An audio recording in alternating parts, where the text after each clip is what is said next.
আসসালামু আলাইকুম। শেখ হাসিনার দেশে ফেরা নিয়ে মিথ্যাচার ও এর পিছনে ভয়াবহ ষড়যন্ত্র এ বিষয়ে আলোচনা করব।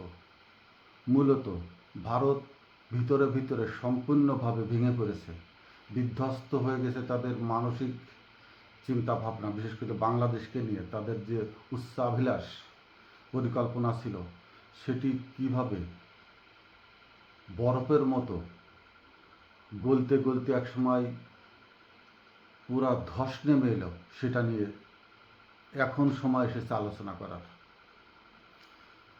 আমেরিকা ধীরে ধীরে তার পাশের থেকে ভারতীয়দের যে ক্ষমতার জায়গা, বিশেষ করে গ্যাবার্ট তুলসীদের নিজে বা সাথে যারা ছিল, খুব কৌশলে আমেরিকার ক্ষমতার থেকে ছেটে ফেলেছে, দূরে সরিয়ে দিয়েছে। দক্ষিণ এশিয়ায় যে ভূ রাজনৈতিক নূতন সমীকরণ চলছে, ভারতকে বাদ দিয়েই আমেরিকা সেই পরিকল্পনা সাজাচ্ছে টেবিলে বসে। এটা ভারত বুঝতে পেরেছে।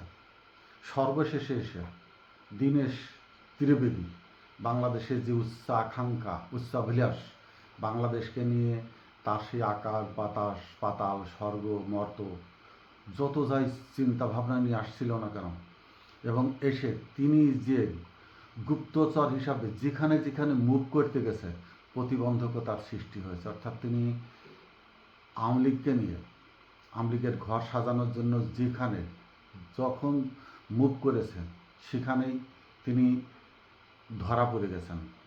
অর্থাৎ প্রকাশ্যে আসেনি, কিন্তু তিনি বাধার সম্মুখীন হয়েছে এবং তার সীমানা মেপে দেওয়া হয়েছে রাষ্ট্রদূত হিসাবেই। কোনো রাজনৈতিক লিডার হিসাবে তাকে বাংলাদেশের রাজনৈতিক অঙ্গনে পদচারণার সুযোগ দেওয়া হয়নি। এবং তিনি যখন মানসিক চাপ দেওয়ার উপক্রম হচ্ছিলেন সরকারের উপরে, ঠিক সেই সময়টা মাঠে হাড়ি ভেঙে দিয়েছেন স্বরাষ্ট্রমন্ত্রী সালাউদ্দিন আহমেদ। তিনারা ভাবতেন সালাউদ্দিন আহমেদ ভারত ভক্ত, ভারতমুখী, রয়ের একবারে সনদপ্রাপ্ত এজেন্ট, এবং সালাউদ্দিন আহমেদ কখনো না কখনো কোনোভাবে আওয়ামী লীগ ঘেঁষা হবেন বা আওয়ামী লীগের হয়ে ভারতের সাথে গোপন আতাতে মদত যোগাবেন।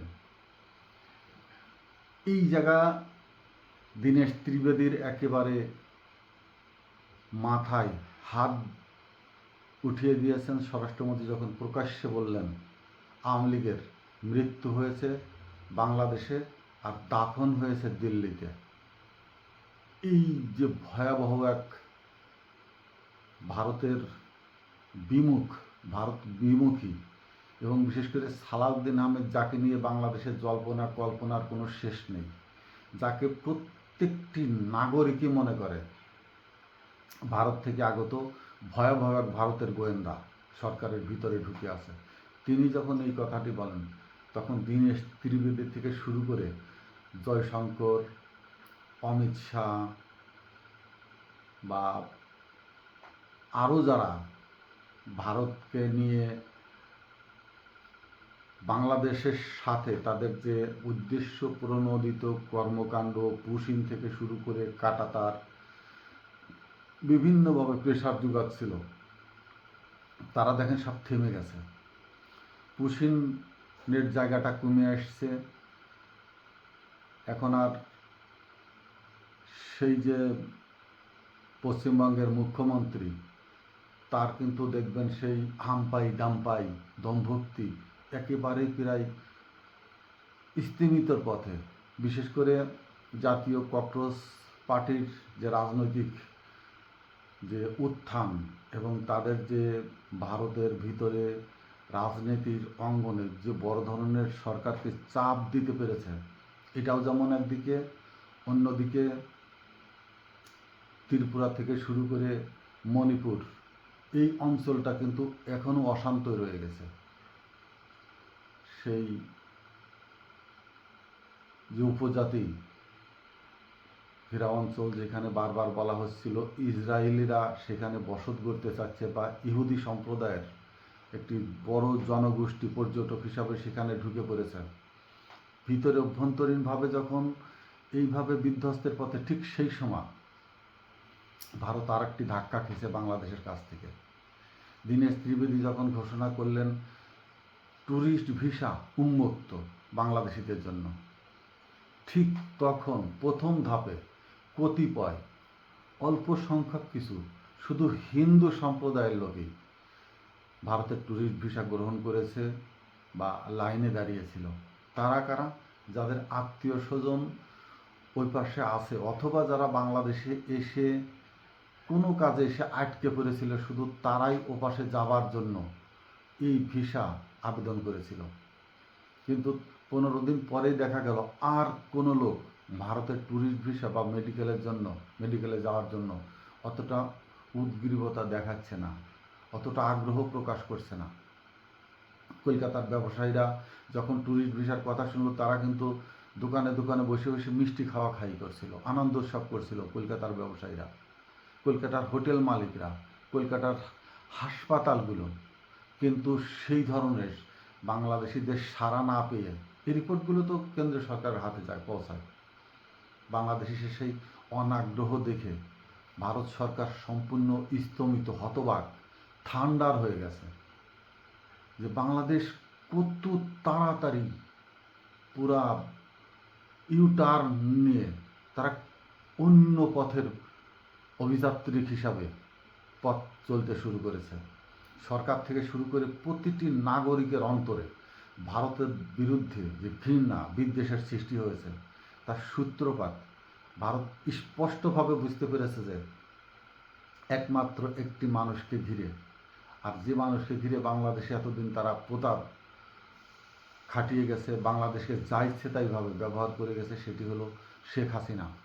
আওয়ামী লীগকে নিয়ে তারা বিব্রত নয়, কিন্তু শেখ হাসিনা, শেখ পরিবার এবং কতিপয় তাদের অনুসারী মুরিদ ফেতরাগণদের যারা ভারতে আছে, তাদের উপর ভারতের জনমানুষের রোষ প্রচণ্ডভাবে বহিঃপ্রকাশ ঘটেছে এবং সেই রিপোর্ট কেন্দ্রীয় সরকারের কাছে গিয়ে পৌঁছেছে।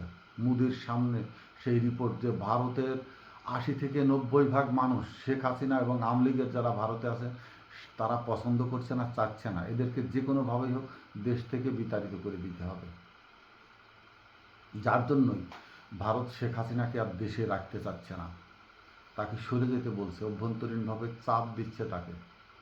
বলা হচ্ছে আপনি আপনার সুযোগ সুবিধা মতো ভারত থেকে বের হয়ে যান, আপনার যে মুরিদ পীর মাশায়েখ সহযোগী যে কওম নিয়ে আসছেন, মুরিদদের নিয়ে ভারতে ঢুকছেন, এদেরকে নিয়ে আপনি যে পথে আসছেন সেই গিরিপথ ধরে কোথায় যাবেন সেটা জানি না, কিন্তু ভারতকে ছেড়ে দিতে হবে। ভারত বাংলাদেশের পারস্পরিক সহযোগিতা ছাড়া নিরাপদ যেমন নয়, ঠিক তেমনি ভারতের পশ্চিমবঙ্গ বাংলাদেশের মানুষের সাথে যে আর্থিক সম্পর্ক, এই জায়গা বিভেদ সৃষ্টি করে রেখে ভারত নিশ্চিন্তে রাজনীতির বড় একটি উচ্চমান যেখানে ছিলেন সেখানে অবস্থান করতে পারবেন না। যেটা প্রকাশ্যে হোক অপ্রকাশ্যে হোক, শেখ হাসিনাকে বারবার ট্রিট করা হচ্ছে। এখন শেখ হাসিনা কি করবে? এই দ্বিমুখী চাপে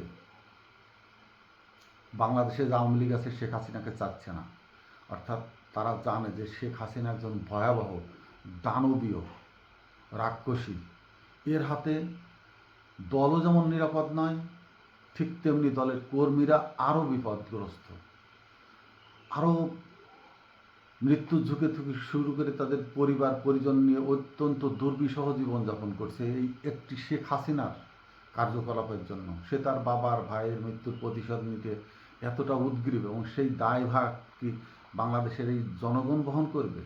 করবে না। অভ্যন্তরীণভাবে সেটাও তারা বলে দিয়েছে, শেখ হাসিনাকে আমাদের প্রয়োজন নেই, শেখ হাসিনার বাইরে এসে নিরেট জনগণের মধ্য থেকে নেতৃত্ব গঠিত হোক, সেই সাথে আমরা আওয়ামী লীগ করবো। সে সংবাদও শেখ হাসিনার কানে পৌঁছে গেছে, কিন্তু তিনি একরোখা, এবং তিনি চাচ্ছে না রাজনীতি থেকে যেমন বের হতে, রাজনীতিতে ঢুকতেও পারছে না। এখন এই ডিসেম্বরে ফেরার পিছনে এটি একটি তার চতুরতার উক্তি, অর্থাৎ ভারতকে বোঝাচ্ছেন আমি ডিসেম্বরের ভিতরে দেশে ফিরে যাব, যাতে ভারত ডিসেম্বর পর্যন্ত তাকে সময় দেয় আর বিরক্ত না করে বা চাপ না দেয়। জনগণকে বা আমলিগকে, দেশে থাকা আমলিগের তার অনুগামী অনুসারী যারা, তাদেরকে বোঝানোর চেষ্টা করছে যে আমি যেটা আসব, আমি পুনর্বিবেচিত হয়ে আসব। অতীতে যা করেছি তার জন্য দলের কাছে সে ক্ষমা চাচ্ছে, দেশের কাছে নয়। আমি ভুল ভ্রান্তি করেছি, কতিপয় নেতার জন্য কুপরামর্শে যেটা হয়েছে, যেটা তার মেয়েও বলেছে, কিছু আমলিগি নেতার জন্য আমার মা নষ্ট হয়ে গেছে বা খারাপ হয়ে গেছে, সেটা কিন্তু মেয়েকে দিয়ে তিনি বলিয়েছেন। সেই সব নেতাদের বাইরে রেখে তিনি আবার নেত্রী হতে চাচ্ছেন। এই ধরনের ঘরোয়া কিছু কর্মকাণ্ড ঠিক যখন চলছে, তখন এটা হচ্ছে আমাদের সামনের সারির কথা, কিন্তু ভিতরে ভয়াবহ এক ষড়যন্ত্র করে যাচ্ছেন তিনি। সামনে 15ই আগস্ট, 15 আগস্ট ঘিরে সরকার সচেতন, আইন শৃঙ্খলা বাহিনী, গোয়েন্দা বাহিনী এবং দেশের জনগণ, সাধারণ নাগরিক পর্যন্ত অত্যন্ত কঠোর অবস্থানে আছে আমলিগের কর্মকাণ্ডকে ঘিরে। ঠিক সেই সময় তিনি একটি ঠান্ডা বাড়ি মেরে দিয়েছেন, অর্থাৎ 15ই আগস্টকে আড়াল করতে তিনি ডিসেম্বর পর্যন্ত সময় নিয়ে গেছেন। 4 মাস পিছিয়ে নিয়ে যাওয়ার কারণ হলো সরকারি 4 মাস, গোয়েন্দা বাহিনীগুলো এই 4 মাস যেন অলস হয়ে যায়, তাদের চিন্তা ভাবনায় যেন আমলিগের কর্মকাণ্ড নিয়ে আর কোনো টেবিল ওয়ার্ক না হয়, নূতনভাবে যেন ডাইজেশন না হয় যে আমলিগকে 15 তারিখের প্রোগ্রাম কিভাবে প্রতিহত করবে। কারণ শেখ হাসিনা ডিসেম্বরে ফেরবে, ওই যে তাবিজ মূল ডিসেম্বর পর্যন্ত দিয়ে দিয়েছে, এর ভিতর যেন এ দেশে থাকা আমলিগদের নিয়ে সরকার আর কোনো অস্বস্তিকর অবস্থা তৈরি না করে আমলিগারদের জন্য। কিন্তু ভিতরে ভিতরে ভয়ঙ্কর ষড়যন্ত্র চলছে। আপনারা বাতাসে কান মেলে দেখেন, আমলিগের কতিপয় ইউটিউবার, কতিপয় টকশোর ব্যক্তিত্ব, বিশেষ করে এদেশের সরাসরি টকশোতেও তারা যেমন জয়েন করছে, স্কাইপের মাধ্যমেও তারা ইউটিউবে এসে কয়েকজন মিলে যে ধরনের ষড়যন্ত্রের উস্কানি দিচ্ছে বা গন্ধ ছড়াচ্ছে, অত্যন্ত ভয়াবহ। বাংলাদেশের ভিতর অভ্যন্তরে বসে যেমন রনিদের মতো লোক বা কতিপয় সাংবাদিক আছে, তারা যেভাবে এই আমলিগের শেখ হাসিনার এই কথাকে পুরো মানুষের কানে পৌঁছে দিতে সচেতনভাবে প্রচার চালিয়ে যাচ্ছে, আর এতে উৎসাহী হয়ে একেবারে তৃণমূল থেকে শুরু করে জেলা পর্যায় পর্যন্ত দেখবেন আমলিগরা গুনগুন কুনকুন করতে শুরু করেছে। যারা ঘরের ভিতরে ছিল রাস্তায় আসা শুরু করেছে, যারা রাস্তায় ছিল তারা তাদের অফিসের ডানে বামে আশেপাশে আসা শুরু করেছে, তারা গোপনভাবে সংগঠিত হচ্ছে। আর এইটার একমাত্র সাহসী পেয়েছে যে ডিসেম্বরে দেশে আসবে, দেশ যেন ডিসেম্বরের আগে আর আমলিগকে নিয়ে আর কোনো চিন্তা ভাবনা করবে না। পুলিশ কতটুকুন সচেতন আছে আমি জানি না, বা গোয়েন্দা বিভাগ কতটুকুন তৎপর আছে সেটাও বোধগম্য নয়, কিন্তু বিএনপির কর্মীরা অত্যন্ত উদাসীন এই জায়গাটাতে। তাদের সামনে দিয়েই আমলিগের একেবারে জনপ্রতিনিধিত্ব করে গেছে যারা, এবং যারা ডাক দিলে এখনও 2-1000 মানুষ তাদের সামনে এসে দাঁড়াবে, সেই ধরনের নেতারা প্রকাশ্যে ঘুরে বেড়াচ্ছে। বিএনপি দেখছে নাকি বিএনপির সদস্যরা নিরুপায়, নাকি তাদেরকে চুপ থাকতে বলা হয়েছে আমি জানি না, কিন্তু বিএনপির এই উদাসীনতা, বিএনপির এই খামখেয়ালিপনা বা আমলিগকে নিয়ে একেবারে অনিচ্ছুক একটা মনোভাব দলের জন্য যেমন হতাশার সৃষ্টি হবে, তেমনি আওয়ামী লীগও ভিতর থেকে শক্তি পাবে যে হয়তো আমাদেরকে মাঠ ছেড়ে দিচ্ছে বিএনপি। এই মাঠ ছেড়ে দেওয়ার চিন্তাভাবনা যদি আওয়ামী লীগের ভিতরে ভালো মতো গেঁথে যায়, এর যে ভয়াবহতা, অচিরেই বিএনপির বড় ধরনের একটি চ্যালেঞ্জের মুখোমুখি হতে হবে রাস্তায় দাঁড়িয়ে। এই জায়গা থেকে বের হতে হলে আইন শৃঙ্খলা বাহিনী থেকে শুরু করে গোয়েন্দাদেরকেও বিএনপির কর্মীদের উচিত তাদের সঠিক তথ্য দিয়ে তাদের অবগতিতে আনা, তাদেরকে জানানো আওয়ামী লীগ কোন জায়গায় কোন ধরনের কর্মকাণ্ডে লিপ্ত আছে, কোথায় তারা মিনি মিটিং করছে, কোথায় তারা একত্রিত হচ্ছে, কার মাধ্যমে জেলাভিত্তিক আওয়ামী লীগের কেন্দ্রীয় সংবাদ বিস্তীর্ণ জনপদে আমলিগারদের কানে পৌঁছে দেওয়া হচ্ছে, এগুলো যদি সঠিক তথ্য সংগ্রহ করা না হয় এবং এটির বিরুদ্ধে স্তরে স্তরে যদি বাধার সম্মুখীন করা না হয়, ডিসেম্বরের কথা বলে কিন্তু শেখ হাসিনার ইঙ্গিতে 15ই আগস্ট বড় ধরনের ঝটিকা, যে কোনো ধরনের ঝটিকা মিছিল থেকে শুরু করে ঝটিকা যে কোনো প্রতিষ্ঠানে হামলা, তাদের চিরচারিত চরিত্রকে সামনে আনতে পারে আগুন দিয়ে, তারা নিজেরা বোম বা গ্রেনেড হামলা করে বিভিন্ন এক্সপ্লোজিভ ব্যবহার করে দেশের ভিতরে একটি স্যাবোটাজ তৈরি করে বিএনপি সরকারকে নাজেহাল করতে বা সরকারকে ব্যর্থ করতে তাদের গোপন ষড়যন্ত্র কিন্তু নিখুঁতভাবে পরিচালিত হচ্ছে। এইটি ধরার ক্ষমতা বিএনপির কর্মীদের, বিএনপির নেতাদের এবং সরকারকে যুগোপতভাবে তথ্য সংগ্রহ এবং তাদের নজরে রাখা, নজরে আনার, আইনশৃঙ্খলা বাহিনীর নজরের আয়ত্তের ভিতরে আনবার যত ধরনের কৌশল হতে পারে, তারা কে কোথায় কোন এলাকার নেতা সেটা প্রশাসন জানে। তাদের মোবাইল নাম্বার ট্যাগ করতে হবে, মোবাইল নাম্বার ট্যাগ করে তাদের কথোপকথন রেকর্ড করতে হবে, তাদের নিত্য নৈমিত্তিক রুটিন, কোন পথ দিয়ে কোথায় যাচ্ছে, কাদের সাথে বসছে, কোথায় কথা হচ্ছে, এইগুলো নোটে আনতে হবে। মোবাইল পকেটে করে যোগাযোগ না করেও রোড ম্যাপ করে মোবাইল নিয়ে তারা কোথায় কোথায় যাচ্ছে সেটিও নেটওয়ার্কের মাধ্যমে, রোড ম্যাপের মাধ্যমে ম্যাপিং করে আইনশৃঙ্খলা বাহিনীর নজরে আনা প্রয়োজন। অর্থাৎ সর্বসাকুল্যে সরকারকে ওই শেখ হাসিনার ধোঁকাবাজি, ডিসেম্বরের কথার অন্তরালে যে গোপন ষড়যন্ত্র চলছে সেটার বিরুদ্ধে সজাগ থাকা উচিত। মূল কথা হলো ভারত শেখ হাসিনাকে চাপ দিচ্ছে দেশ থেকে বের হয়ে যেতে। শেখ হাসিনাও জানে বাংলাদেশে ঢুকলে তার শুধু মৃত্যুই না, মৃত্যুর থেকে আরও ভয়াবহ মৃত্যু যন্ত্রণা তার জন্য অপেক্ষা করছে এবং তার নেতাকর্মীরা পুরা নাগরিকহীন হয়ে পড়েছে।